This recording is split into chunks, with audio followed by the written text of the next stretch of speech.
क्रांती news, आवाज सर्वसामान्यांचा।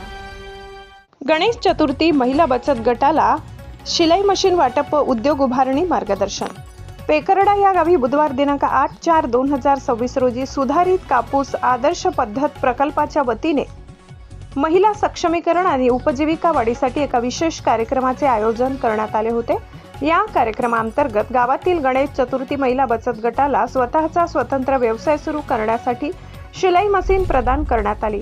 उपस्थित मान्यवर व मार्गदर्शन श्री निखिल केरवतकर सर, पीयू व्यवस्थापक, सुधारित कापूस आदर्श प्रकल्प यांनी प्रकल्पाच्या उद्दिष्टांबाबत माहिती दिली।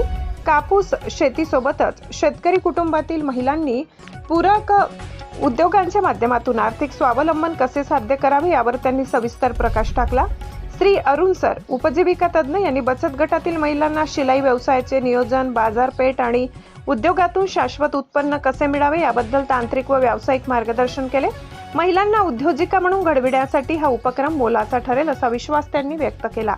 या उपक्रमामुळे पेकरडा गावातील महिलांमध्ये उत्साहाचे वातावरण असून गणेश चतुर्थी महिला बचत गटाने या मदतीबद्दल प्रकल्पाचे आभार मानले। कापूस प्रकल्पाच्या माध्यमातून केवळ शेती तंत्रज्ञानच नव्हे तर सामाजिक आणि आर्थिक स्तर उंचावण्यासाठी प्रयत्न केले जात आहेत असे मत त्यांनी व्यक्त केले। महाराष्ट्र क्रांती न्यूज साठी यवतमाळ तालुका प्रतिनिधी प्रमोद मेटांगे। अशाच नवनवीन बातम्या पाहण्यासाठी आमच्या महाराष्ट्र क्रांती न्यूज या YouTube चॅनलला लाईक करा, सबस्क्राईब करा आणि बेल आयकॉनला प्रेस करा।